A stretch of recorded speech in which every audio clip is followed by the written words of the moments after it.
Welcome, everybody. Welcome to the Alpha Lambda Delta ALD Leads webinar called Building the Skillsets Employers Want. My name is Eileen Merberg, and I am the Executive Director of Alpha Lambda Delta.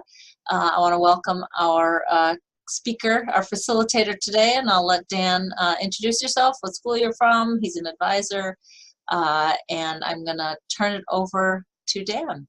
Great. Thanks, Eileen. My name is Dan Bureau. I'm the Associate Vice President for Student Success at the University of Memphis. That means I manage a lot of student success initiatives, different areas, particularly with first-gen students, and also some of our learning support areas. I am the advisor for ALD and have been for the last 8 years.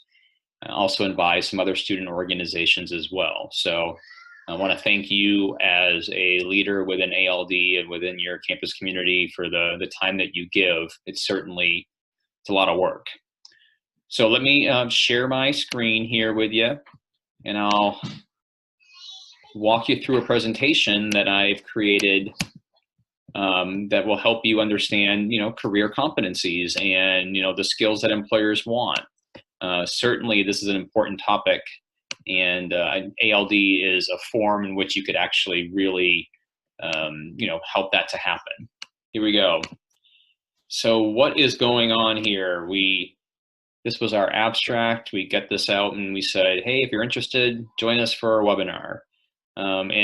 This actually builds off of the speech I gave last summer in Cincinnati that talked about how grades really are just one part of the equation. And I've seen a lot of ALD members in my time who have been really good academically, but maybe aren't emphasizing other things in order to be successful. And we'll talk more about why that's important. But it's important for the most part because you have to separate yourselves from others in this competitive workforce. So today's webinar, we'll do a few different outcomes here. We're going to talk about kind of why college in general first. I think it's important to kind of revisit that, why college and what you get from college, because I think that actually informs your approach to how you pursue your major, how you pursue your career, how you pursue involvement, those kinds of things. Identify the competencies that employers want. That's the real crux of this webinar, and we'll talk through some of that. About how these kinds of competencies can be developed, including within ALD. I'll focus most of this webinar on individuals versus the context of ALD, but I do talk a little bit about how to do that within your chapter. And then there's a few different models that I put together to kind of help you understand, like how you would approach this holistically. Feel free to use the chat if you'd like. Eileen is going to be monitoring for questions. But let's just dive right in.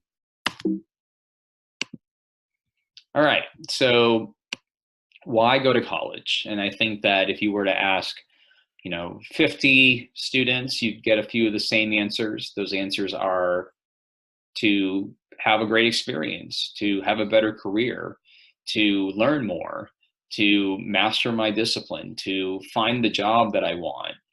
I think it's important to note that not all those things are equally important in the long run, but they certainly are good reasons why you might look at a college. And quick note here is that it doesn't matter what college you go to. What matters is what you make of it. And you might go to what's known as the top engineering university in the country, but then do nothing with that. Or you might go to a regional institution that might not be quite as prestigious, but you get really involved and you make a difference on your campus and you get great grades and you work with the Career Center. That's going to make a difference in the long run too. So while a lot of our members might be at schools that have, active, vibrant campus communities, certainly going to college means something different for lots of people. It's not always a traditional 4-year experience. It might be a 2-year, it might be a 4-year private, it might be a 4-year public, it might be an online institution or an online program. When you talk to parents about why they send their kids to college, you hear a lot of things about getting a good job and being well-rounded, earning more money. And I think that's great that parents have those perceptions. Parents are very valuable in this process, but we shouldn't go to college only because our parents tell us that that's our path. And that's something early on people have to reconcile when they go to college is, why am I here? Is it just because my mom, my stepfather, my grandparents, or whatever told me that this is what I had to do? I think there needs to be a level of exploration that kind of builds into going to college and then finding that career and developing those skill sets to find that career. So consider for a moment now, just take 1 minute and just reflect on why you went to the college you're going to, and kind of what are the things you're getting out of it. And we'll just circle back around in about a minute. One of the things I'll keep circling back around to during this webinar is this idea of reflection and evaluating reasons. So as you think about why you went to college, over time, think about what keeps you there and what drives you to be successful or to persist to graduation. Because the reasons why you go and what you get out of it might be different than what you thought. So always be asking this question about why college, why for me, and what should I get out of this? And that will inform, how you develop the college experience you need to have to be successful and land that job. There's a good reason, though, in terms of making money. And on average, over a 40-year span, someone with an associate's degree will make $15,000 less a year than someone with a bachelor's degree. And that number is about $20,000 a year less if you just do some college. And relative to being a high school graduate versus having a graduate degree, you will make about $30,000 a year over 40 years as a high school graduate versus about $60,000 a year as with a bachelor's. And those numbers go up for the most part. You can see here how this breaks down, but certainly going to college to get a job is important so that you can be financially stable, financially viable, be self-supporting. You can see that it kind of goes down a little bit after professional degree, because I think that professional degrees are typically like law school, medical school, those kinds of things, not necessarily pursuing a doctorate, but still, even getting a master's degree is going to increase your 40-year earnings by about $400,000. That's another about $10,000 a year. You'll see on most of these slides, I've listed where you can find this information. And I'd encourage you to check out this allianceguide.com. They also have a great kind of breakdown about what are the most competitive and the most job openings out there. This is just the top 10 list, but you could access this for hundreds of fields, hundreds of majors, and learn more about how that kind of breaks down. This right here is over a 10-year period between 2008 and 2018. You can see a number in here that are teacher kind of education kind of functions. You also see though a lot with computer softwares or systems analysis or computer software engineers, market research and accountants. Those things might be found in your business school. And construction managers, that might be something that does or does not require a 4-year degree, but managing a construction company certainly requires you to have business skills, interpersonal skills, etc. So I think this is just a kind of a taste, but I would encourage you to look what fields are out there and what kinds of jobs are out there as you're exploring what will that career be for me. And I think it's important that no matter what year you are in college, you're evaluating, are you pursuing the right career path? Hopefully by the time you go to college, you're pretty clear on what you want to do, and you're taking the classes you need in order to, one, get your degree, and do your general education requirements and fulfill your majors and get your electives. But if in absence of having a major, make sure you're working on gen eds and electives that actually could inform a potential major too. And some fields are less, you're less able to do that than others. Engineering doesn't have a lot of flexibility in their schedules typically, but just, enter college reflecting, commit to a major by the end of your second year or earlier, and then figure out the path that you need to get there in order to finish in 4 or 5 years. No more than 6, but hopefully 4 or 5. Another place I'd encourage you to look is this University of California, Berkeley, their Career Center, they actually have a great resource, and lots of campuses might have that. I mean, I know that we have students from Purdue, Southern Methodist University, very large research institutions that probably have this kind of a resource, but you can go to their website and look at all the careers and connecting the majors, and then you can see all the different careers that tie back to that. And you'd be surprised what you can do with an English degree.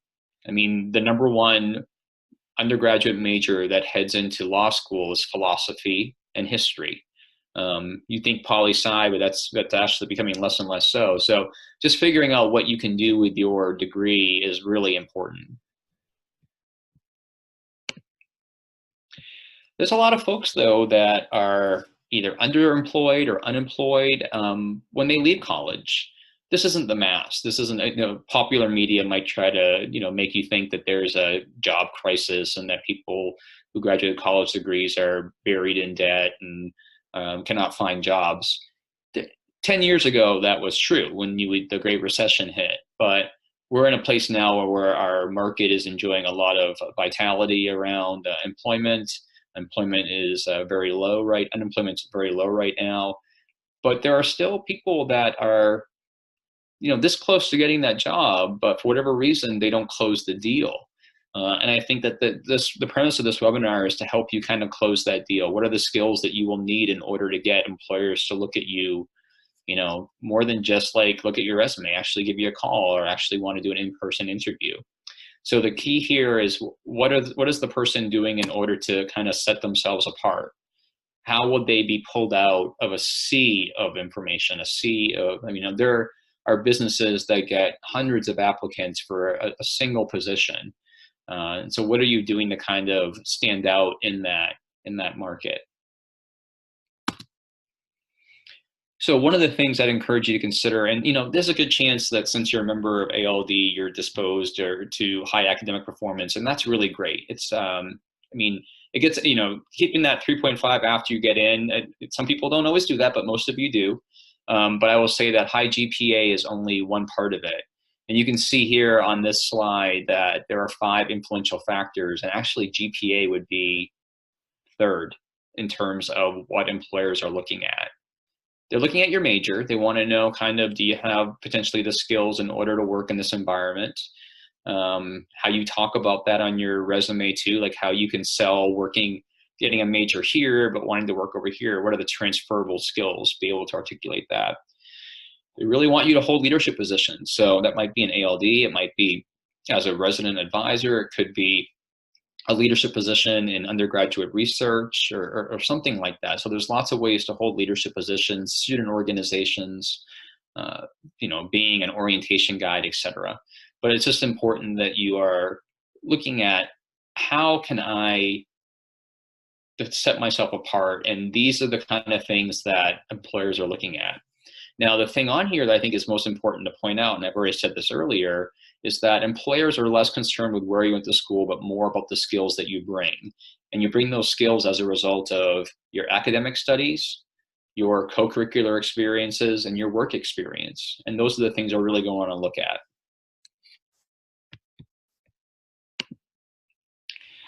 Finally, before I jump into kind of the key competencies you need to know, and this kind of gets there a little bit, but I threw this slide in because there's a lot of conversation about the value of liberal arts in the work environment. And there's a lot of, again, media hoopla that says, oh, liberal arts degrees don't make any money. Well, some don't, but some lead to other things. And also liberal arts degrees are also very diverse, right? You can get a humanities degree that might help you become a, proof editor at a large, book company or in a large business. You might be, might do a marketing major that would actually get you into the business world as well. So there's lots of ways to kind of build that foundation through what people call the liberal arts. And a lot of your gen eds are going to be those. So one of the things to consider as you're talking about what sets you apart to employers is even how courses that don't seem that meaningful, the gen eds, the electives you're taking, how those actually also have helped you develop skills. I remember there was this class when I was in college. It was food and people. We called it food and dudes. And I remember talking about it at an interview and kind of how I developed some skills of, creative thinking and those kinds of things as a result of going to that class. And I just remember that very clearly, saying this is a class that was basically not even on my radar. It was a total gen ed, but it stood out to me. So even evaluating how those things can help you. These 5 skills up here we'll talk about more in depth, as well as some other ones. But you can see these are the skills that liberal arts educations can facilitate. Strong conversation skills, ability to look at data and analyze data, working in a team. You're going to hear a lot about that in this webinar. And also that's something that, ALD gives you an opportunity to do. The technical skills you have, right? Can you actually, if you're going to be an engineer, you better be able to build something. If you're going to be a doctor, you better be able to dissect the frog, an A&P, right? So you need to have the technical skills and also the work ethic. Employers want to see that you are going to have a strong work ethic. Before I get into the overview of the competencies, I just want to acknowledge that college is a time of a lot of reflection. It is a time when you are reconciling your previous beliefs with those that are around you. It might be your first time away from home. It might be the first time you interact with someone who's different from you, a different major, that you take a gen ed that you never thought that you'd ever have an interest in. And you're exploring all those things. So want to acknowledge that developing the skills that employers need and want is not just something you walk in, you start doing. There's going to be lots of pitfalls along the way or redirections, those kinds of things. Just know that that's pretty typical, but it's really about how you demonstrate resiliency and bounce back from that. That could say a lot about who you are as a potential employee. So just take it all in, make sense of it all, get support that you need in order to be successful, but know that whether you're academically laser focused or not, or your career laser focused or not, there are going to be things that get in your way, and you're going through stages of development that you've never experienced before. So give yourself a little bit of gracious space in order to experience college the way you need to. Okay. So the impression of the job search really is that you enter into it with some level of experiences that you can talk about, that you have skills, you have talents, you sell those things through the interview. And then you convey all the things that you're good at. And ultimately that should land you the job. Now, that isn't necessarily the reality though. And it's important as we talk about this is really about setting yourself apart from other people that you're competing for jobs against. And I think I might have said this already, but I know lots of people that were in the top 3. They get the interview, they did a great job, but they just couldn't close the deal. So again, part of this is really focused on closing the deal. So we'll take a few moments to talk about kind of the grounding for this topic. And there are 3 kinds of key resources, or 3 resources that I'd encourage you to learn more about, because this is what informs a lot of what we'll talk about tonight. And that is the idea of developing competencies that employers want. There's a lot in the literature about developing leadership competencies, and it's really important, in my opinion, to differentiate between positional and other types of leadership.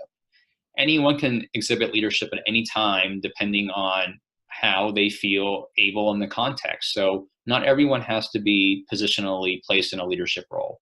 You don't have to be the ALD president in order to make a difference in ALD. You don't have to be the resident advisor to make a difference in your residence hall, or the president of the organization, etc. You need to develop these skills though.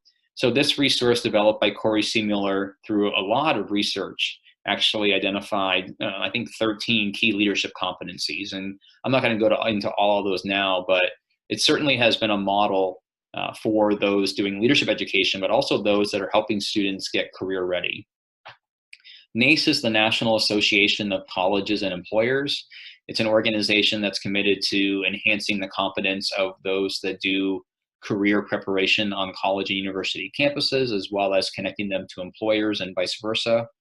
We'll talk more about a study that they did, and kind of which frames this idea that what we think we are good at isn't necessarily what employers think we're good at.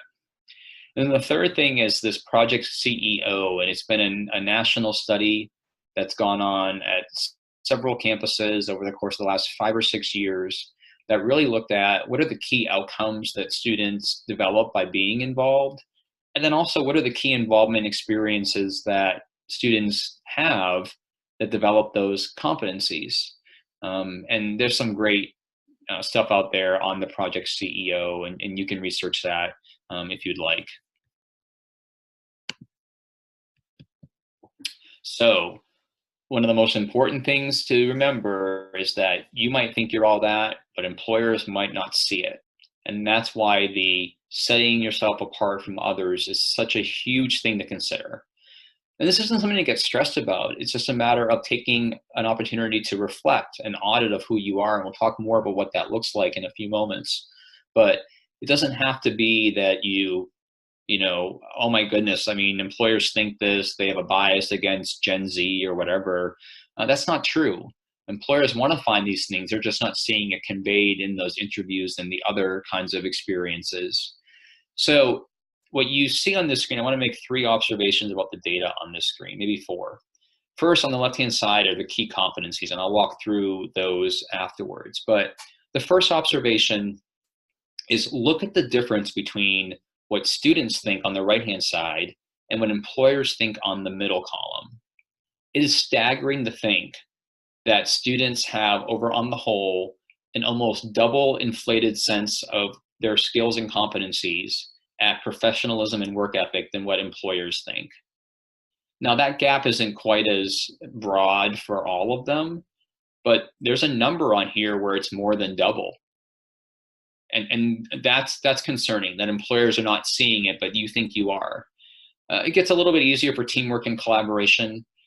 But then, you know, and some of these things, another observation I would make is that sometimes employers think that you're better at things than you think you are. And there's only one in this case, but there's a few that are a little bit close, and that's digital technology.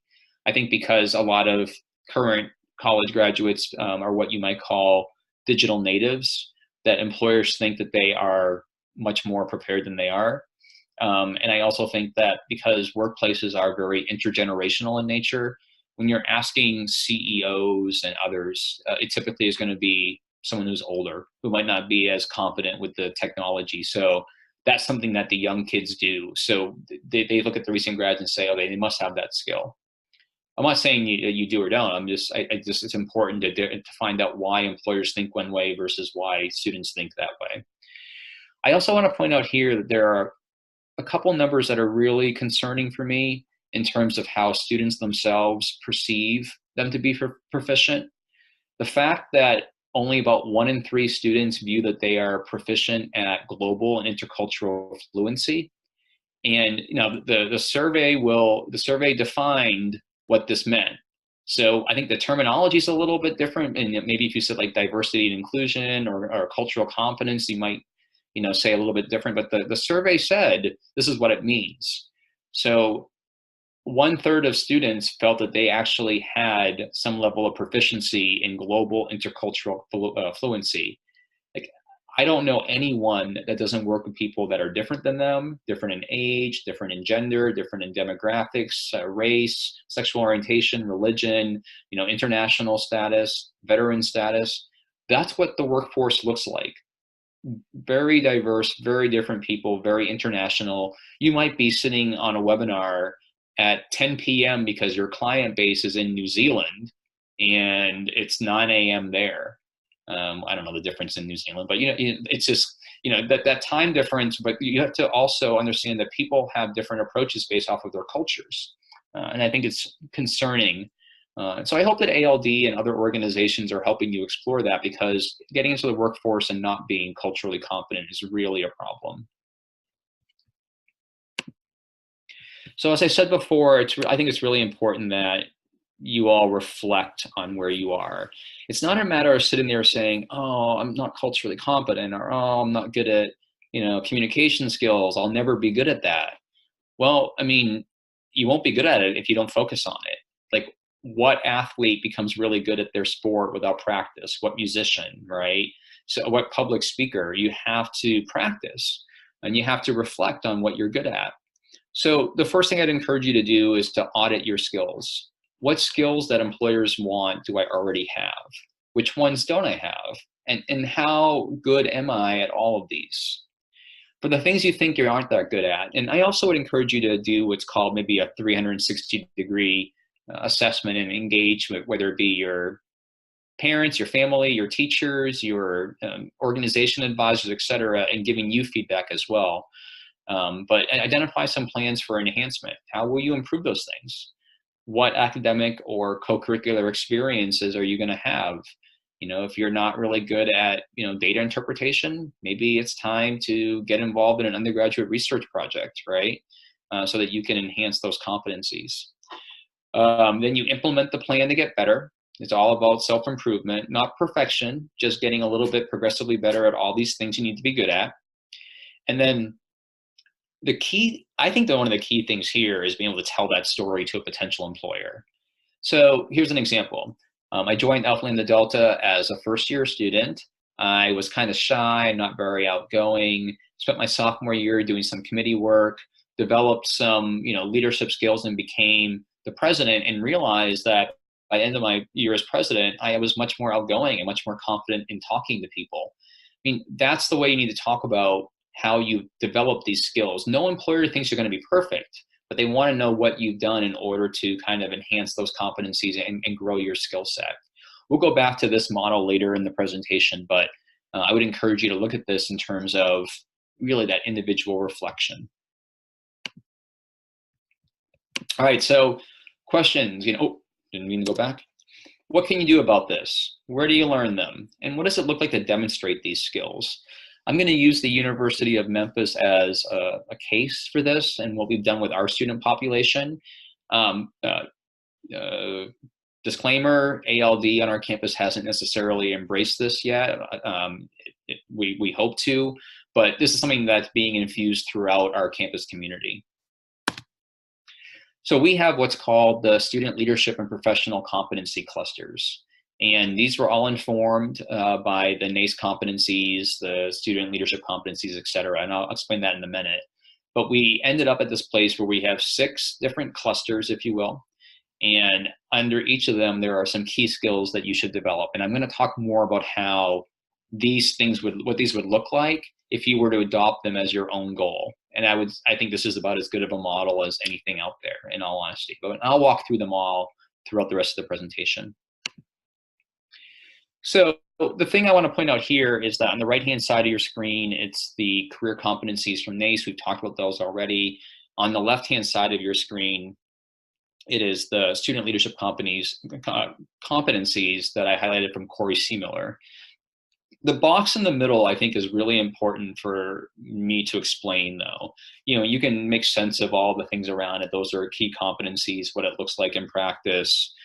For example, group dynamics, you understand organizational behavior, power dynamics, group development, processes of change, et cetera. And we'll talk more about that in the U of M model in a minute. But the key about developing competencies and skills that employers want is, one, to develop a knowledge base about that.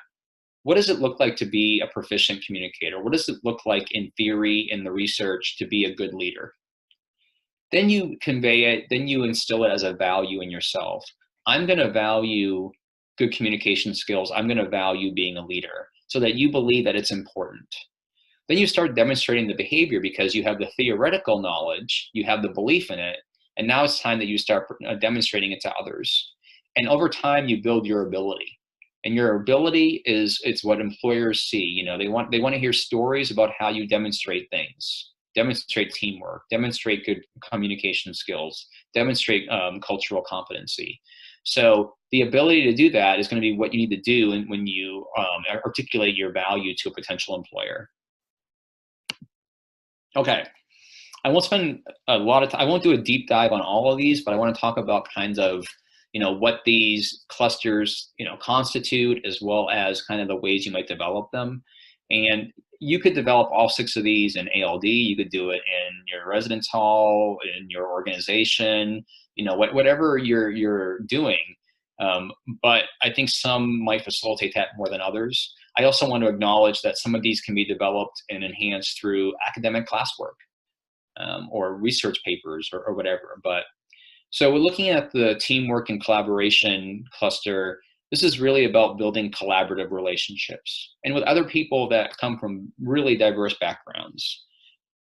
Even within groups that are very homogenous in nature, you might all be, white kids from rural Tennessee, or you might all be, women or all men or whatever. It's important to know that, people bring diversity in different ways. So that's going to be an influential factor on how you work as a team. How you embrace that and come to understand it is huge. And that's where this idea about managing and negotiating conflict is so important. Hopefully you don't have a lot of that within the ALD world, but you're going to have that all the time. The one student that doesn't step up and do the class project correctly, or the member of your executive board who just doesn't come to meetings. How do you confront that kind of stuff?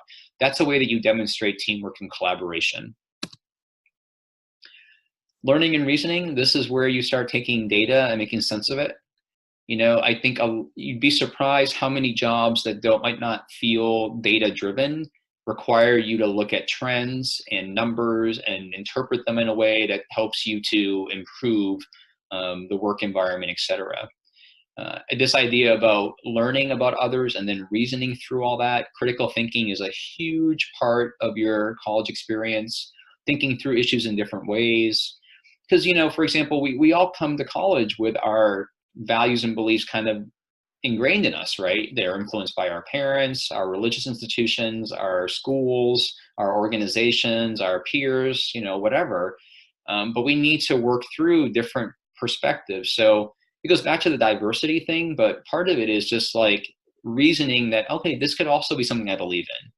You might believe this about religion, I might believe this, but I'm not going to say that yours is wrong. I'm going to say that mine's right for me and yours is right for you.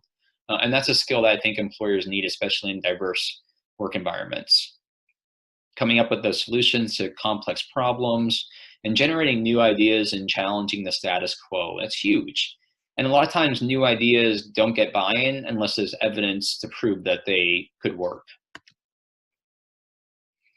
Professional and strategic planning. This is really knowing yourself and knowing your career plans. And this goes back to the very beginning of the webinar when I talked about academic goals and career goals and making sense of all that during college. You need to develop a plan. And that plan, it can't wait till you're a second semester senior looking for the job. It needs to happen earlier than that. You need to have, and the plan can be modified, right? Maybe freshman year, your plan is you're going to work, you're going to be a doctor. Sophomore year, your plan is modified to say, I'm going to move into this kind of medicine. Third year, it might be, okay, even in this kind of medicine, this is how I might do that work differently, right? Being a pediatric doctor, there's 10 different ways to be a pediatric doctor. So figuring out what your plan is and adjusting as you go along is really important. Make sure you can prioritize work. Work environments require a lot of autonomy, require a lot of teamwork that have deadlines. If you can't meet those, you let others down, but you also make yourself look really bad. Articulating knowledge and experiences and how they relate to professional goals. And that's going to be huge. I put an arrow there, right? Because that is really one of the things you have to sell in the interview. Communication and digital technology, probably an area, again, where in the work environment, it plays out a little differently given the fact the strong intergenerational component there, but able to engage in verbal, nonverbal, and written communication. Like, how many times do I need to tell a student that the way you email me is totally inappropriate? I've had so many conversations about that. So even things like writing an email are a form for you to practice something that you will need to do in the workforce. How do you actively listen? I will tell you that the best conversations I have would be when I'm actually listening more than I'm talking, and I'm asking more questions. Even if I know the answers, I'm asking questions to engage that person in a way that's meaningful for them. Know when and when not to be the subject matter expert. Facilitating a discussion or meeting, lots of work groups that need to meet and talk through issues, and then how technology actually solves problems. Just because you're great at tweeting or great at posting on Instagram doesn't mean you're going to be good at social media in the work environment. You need to figure out how social media, for example, would actually enhance the deliverables for your work environment. Self-awareness and behavior. It goes back to the points I made about the whole kind of mess that goes on in college and the transitions and the transformations, et cetera. Knowing who you are by the time you leave is really important.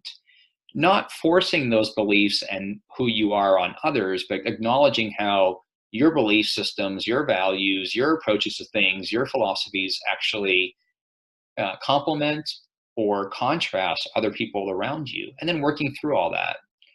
Taking feedback and valuing it, making decisions and acting accordingly in the face of ambiguity, you will deal with more questions and answers in a lot of things that you do. So it's important that you can demonstrate that you can manage significant change or a transition that might have more questions than answers.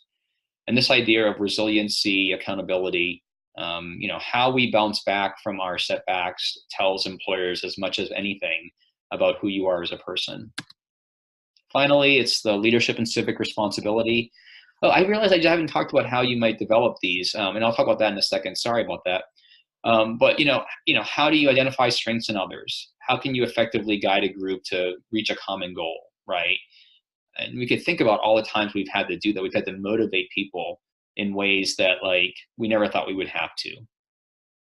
Understanding what your contribution is, what other people's contributions, and how to make the most of that. And then this concept of emotional intelligence, just being really in tune with who you are, what your skills are, and what you contribute. And also what other people need from you. So the points that I didn't make throughout this is kind of where these all happen. That happens in the places you're probably already engaged. The thing I will say that ALD by itself on most campuses probably wouldn't be enough, in all honesty, right? But ALD membership that also gets you involved in orientation guide and also gets you involved in a program in your major, and you are part of another honor society that's academically driven in your major, or you might in other student organizations and clubs and fraternities and sororities, those kinds of things. You're going to develop all of these skills in those different types of experiences. Undergraduate research, capstone projects, so lots of ways for you to do that. Learning communities. There are ways for you to do this that are very easy that you have contact to. And there's people on your campus who can help you develop these and connect you to those experiences with very little difficulty. At Memphis, we log our experiences. If you don't have that model, what I would encourage you to do is to keep a personal journal. Again, this goes back to that idea about reflecting and auditing and figuring out where you are. Track how you're doing and where you're doing it so you can tell that story when it comes time for that interview. And you can see at the University of Memphis how we have branded a lot of our work with these competencies.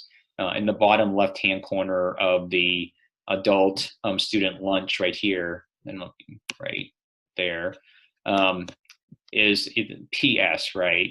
So that's professionalism. What is PS? I should know this, sorry. But that's one of our competencies. Learning and reasoning is the one that's up there for the Visionary Women in Leadership one. Communications and digital technology down there with Donald Comer, who is the Vice President of Operations Analysis at FedEx. So you can see how we've branded this. Your campus might not be doing that, but your campus might be doing that. And if they're not, I'd encourage you to have conversations about how ALD can be a leader in helping make that happen, because it is so important that first-year students are aware of the skills they're developing and how they can do that. Okay, so we're getting into what this all means and for ALD as well as for me as an individual. Probably got about 5 or so minutes left, and that I'll walk you through a model. But what does this mean for ALD? I think ALD is a great opportunity to introduce first-year students to these expectations. And we're going to do this at our induction on April 22nd by our keynote speaker, who I've invited to talk about competencies. And he's really big into this. He supervises our career services area. But he's just got a general interest and a general awareness. And there's people on your campus that can have that conversation. And every single ALD induction speaker we have, I tell them, these students are super smart. They're doing well academically. they need to know what else there is that'll make them successful here and afterwards. So we have different keynote speakers, but there's always that underlying current that like grades are just not enough. Now grades are important, right? You know, medical school, law school, etc. But grades are not enough. I think ALD would be providing a service to its members by providing education, and I've always been a little frustrated with how all we default to is service, and service is important, don't get me wrong, but lots of organizations are doing service. Lots of campuses have service offices. ALD is an academic honor society for first-year students. It has an obligation to first-year students to help them be continually academically successful. And academic success leads to career preparation as well. And also ALD could be a partner with other types of organizations on campus. You know, there might be a first-year experience program or a residence hall, but like just approaching them about, you know, having workshops and educational experiences and promoting this idea about professional competencies, I think would put not only ALD in a position that you're leading in that area, but that also like people would become more aware of you. Why aren't we doing more programs in our first-year residence halls in the fall in order to kind of say, hey, we're also an organization, you should be aware of us, right? And service doesn't always do that. Going to the halls, going to the organization meetings, going to the classes is the way to probably do reach a lot more people. I want to remind you this idea, it's always about individual reflection, auditing the skills, identifying plans to enhance, implementing those plans, and then talking about what you did. That's really huge in this whole process, and that is what's going to set you apart with employers. All right, 2 more slides here.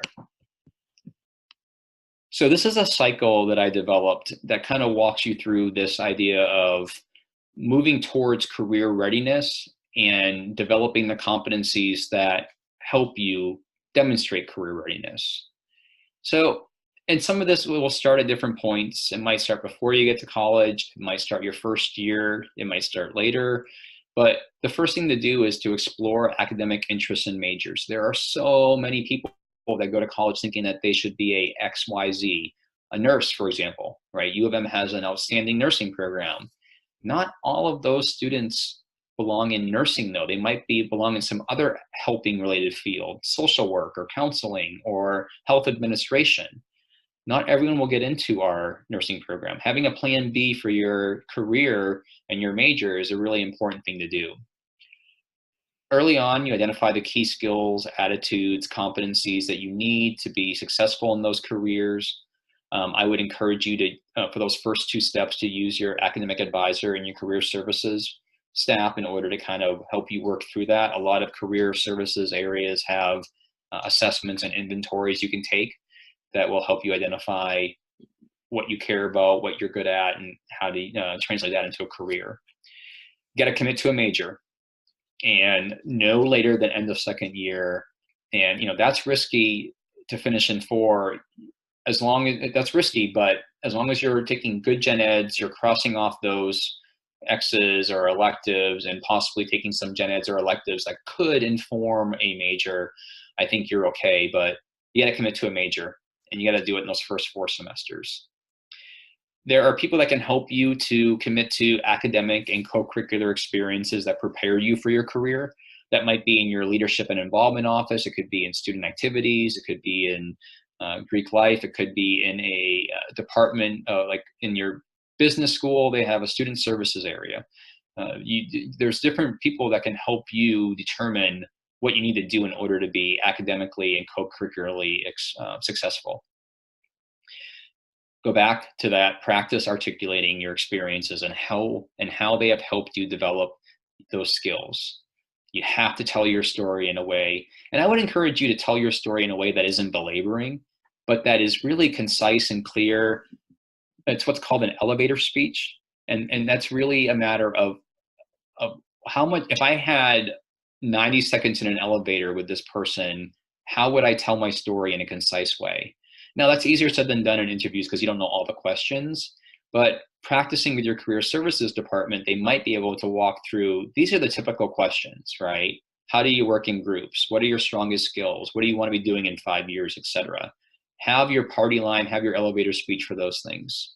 And then finally, the last step would be to land that job or internship. And I didn't talk about internships, but part of this is that employers also want you to be relatively competent entering the internship. Now, internships are great ways for you to enter in with minimal competence, but then demonstrate some level of progressive competence. So I would encourage you to look into those and look into them earlier. Even some early job shadowing your first or second year would be good. Internships probably come typically after the second or third year, but just know what your options are. And that cycle might start all over again, and it might start at different points in time. You might find yourself as a sophomore saying, I don't know what I want to do, so I need to start exploring my academic interests. And I also put the arrow going back and forth for the academic interests and majors and the key skills, because one informs the other. So our last slide is kind of a summary of what do you do now. And I've talked about this a little bit in the flow chart, but ensure you're working towards the career you want in the way that is best to do so. And I would encourage you to study the kinds of jobs that you that are most likely to be open in the field you wish to enter. And a field is a very broad area, like the medical field, right? The education field, business field. But figure out what it is, what the diverse things you can do. One thing is make sure that you're taking the right majors, that you have the right classes. It's not too late. So if you've taken the wrong classes, meet with your advisor and say, okay, it's important that I get a degree. It doesn't have to be in this, but what am I working towards? I want to finish in 4 years. I have this much money. I have to finish it in 4 years. So don't abandon ship and start all over again. At Memphis, we have lots of students that have 140 credit hours or more because they've changed their major. They could graduate with one major, but now they're so focused on doing something different, but they're incurring all this debt and they're not working. So it's important to think about that. Audit your skills, talked about that. Find the experiences you need, talked about that. The time to reflect is huge, and reflecting often about that, reflecting with others as well, asking your peers, what do you think I'm good at? What do you think I can improve on? Make sure that your resume articulates your education, your skills. A good resume goes a long way. It's never too early to have a working resume, and working with your career department to do that is certainly a good first step. And then practice interviewing with someone from your career services department. Make sure that you have those skills ready to go when it's time to get it done. And that could be, those interviewing skills might help you land the career job, but they also might help you land the summer job, right? Or the internship or the on-campus employment kind of job. Go early within your college career and get that kind of advice on how to interview. So that's all of the content. I hope you all have enjoyed this. I'm happy to entertain questions, but Eileen, I don't know if you have any thoughts you'd want to add or anything? I see you have cutting edge news coming up in the corner there. You're like, oh, wow, news. So that was great information. And you touched on it a little bit with the resume articulating. Any quick tips on how one can really capture a leadership experience on the resume? Because I think a lot of times students sort of just tend to sort of list all the things they were a part of or a member of or a leader in. I was president of this and the treasurer of this. But they're not really, sort of becomes a dime a dozen that everybody's got that. Is there anything they could do to make the resume stand out? Two things on that. I'll answer your question in a second, but when it comes to resumes, there's different kinds of formats. Talk to your career department about what's the best format for the field you want to go into, or what's a good kind of entry-level format. Yeah, you're right. Like listing member, Alpha, Lambda, Delta, that's not going to make a difference. Listing an office position and then under it one sentence about, through this position, I learned how to blank, manage people, manage a budget, manage a meeting, those kinds of things. So I think that just listing your things, like if you're like the community service chair, yeah, sure, you did service, but what did you really learn through that? You might just love to serve other people, but what are the things that you learned? I would always tie back at least one bullet. I wouldn't go too far in depth, but like for every activity you do, this one bullet underneath it in terms of the skill that you developed as a result of that. Yeah, great. That's what I was going to ask about the service too, because I think a lot of times, you know, like you mentioned, so many organizations are doing service. So how can, if you're an Alpha Lambda Delta and a leader in Alpha Lambda Delta, I'm always encouraging student leaders to think of ways that service through ALD can stand out or be different because everybody's doing it. Yeah. But also just to how to make it meaningful and not superficial. I think sometimes it can actually borderline on being offensive to certain communities if you're just sort of swooping in and cleaning up a neighborhood and then leaving, and you know, to really bring more meaning and respect to service and how to reflect that too in your career. And that's a whole different webinar, right? I mean, Yeah. how students engage in service. But I'd offer two things about service on a resume and in a job interview. One is on your resume, I would encourage you to list all the diverse types of service. Maybe even have a whole section that's different from your involvement and just do service activities, particularly if you've done a lot of it, I think, through college. And I also think you need to be ready in the conversation with employers when they ask you things like, well, how do you problem solve? Well, as a result of going and helping the animals at the Humane Society, I learned I had to do these kinds of things with the group that I worked with, or something like that. I mean, be able to pull in those stories, because employers also want you to be civically engaged. There's a lot of companies in particular that want their employees out there doing stuff. So yeah, that's a good question. Service is a lot to manage, and you need to be able to talk about it. Yeah, right. And just the last thing I would say, maybe not so much of a question, but just you know, our students who are watching this and engaging in this webinar are new students to Alpha Lambda Delta, which means you're just getting started in your college career. So you're a second semester freshman. And all the things that Dan talked about to be engaged in are things you have to keep track of. And so, you know, sort of create your own portfolio or any sort of way that you can track this, because you might not, I mean, you might be needing this now, and like Dan said, keep your resume up to date. You're going to be applying for things, but in a couple of years, that's going to be more the case. And so don't lose sight of the things that you're doing, and you have plenty of time to get them done. Good observation. Yeah. Okay, so I think that is it for our webinar. And thank you, Dan. Any last words? No, just thank you for the work that you're doing, Eileen, and thank you to all of you who are actively engaged in ALD. You can really make a difference on your campuses and across the country. Absolutely. Great. Thank you so much, Dan, for your time and expertise. Appreciate it. Thank you. Happy to do it. Take care, everybody. Bye.